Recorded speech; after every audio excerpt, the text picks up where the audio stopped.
Hava alatoran, çox insan hələ yuxudadır.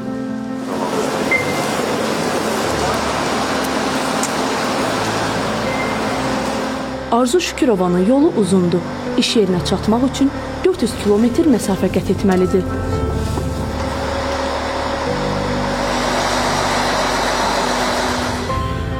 Arzu üçün bu yol artıq həyatının bir hissəsinə çevrilib. O həftədə 2 dəfə günə 04:30-dan başlayır. Xankəndiyə çatmaq üçün 5 saatdan çox yol gedir. Dərsini bitirir, eyni gün isə Bakıya geri qayıdır. Gününün 10 saatdan çox hissəsi yolda keçsə də, arzularının sorağında olması onu qətiyyən yormur. Artıq Xankəndiyə çatırıq.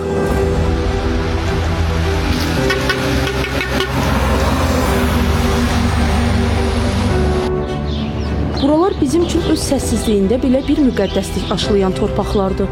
Elə ona görə də qəhrəmanımızın məsuliyyəti daha da artır. Qeydlərini son dəfə gözdən keçirir.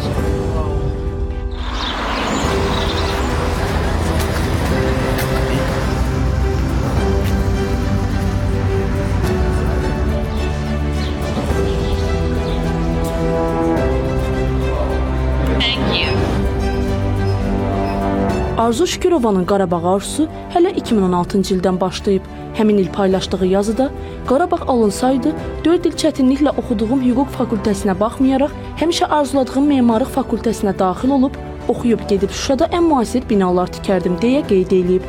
Düzdür, memar olaraq getmədi, amma müəllim olaraq arzusunu gerçəkləşdirdi. Mənim əsas ixtisasım hüquqşünaslıqdır.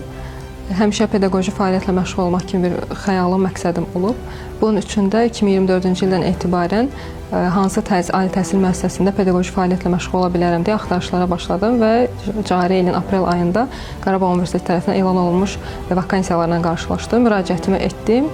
Müəyyən mərhələlərdən keçdikdən sonra qəbul aldım və cari ilin sentyabr ayından etibarən tədris etməyə başlamışam. Arzu Şükürova deyir ki, tələbələri onun motivasiya mənbəyidir. Onlara dərs keçməkdən zövq alır. Yolun verdiyi fiziki yorğunluğu isə xatırlamır belə. Tədris etdiyim fən əmək hüququ fənnidir. 3-cü kurs hüquqşünaslığı ixtisasında təhsil alan tələbələrə həmin fənni tədris edirəm. Həftədə 2 dəfədir dərs. Fiziki yorğunluq olurmu? Olur. Amma düşünürəm ki, mən ona fiziki yorğunluq olaraq deyil də, mənəvi borcun yerinə yetirilməsi olaraq yanaşdıqda heç bir yorğunluqdan əsər əlamət məndə qalmır. Həm də auditoriyaya daxil olduqdan sonra mən o yorğunluğu qapının kənarında buraxıram və tələbələrin enerjisinə deyərəm ki, mənim enerjim daha da bərpa olunur, daha da canlanıram. Arzunu populyar edən daha bir məqamsa, Elm və Təhsil Naziri Emin Əmrullayevin sosial şəbəkələrdə müəllim haqqında paylaşılan məzmuna şərh yazması olub. Onun Xankəndidə evlə təminatı məsələsi hələ də müzakirə predmetidir. Xankəndi şəhərində qalmağım üçün mənə universitet tərəfindən kifayət qədər yaxşı şərait yaradılıb. Yəni mən mənzillə təmin olunmuşam. Amma əsas iş yerimlə əlaqəli olaraq, həmçinin əlavə başqa işlərim də olduğuna görə mən geri qayıtmalıyam. Bunun üçün Xankəndi şəhərində yaşamıram və səhər gəlib dərsi tədris etdikdən sonra geri qayıtmalıyam. Arzu Şükürova deyir ki, müəllimlik onun üçün təkcə peşə deyil, həm də vətənə olan mənəvi borcudur.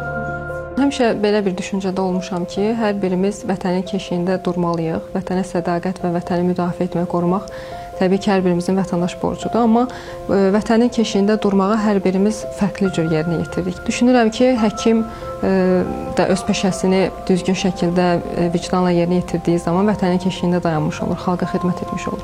Həmçinin müəllim də öz peşəsini düzgün, dürüst yerinə yetirdiyi, vicdanla yerinə yetirdiyi zaman vətənin keşiyində dayanmış olur və vətənə olan borcunu yerinə yetirmiş olur. Bəli, hər gün yüzlərlə tələbənin gələcəyini, həyatına toxunan müəllimlər var. Müqəddəs müəllim adının haqqını verən bizim qəhrəmanımız kimi.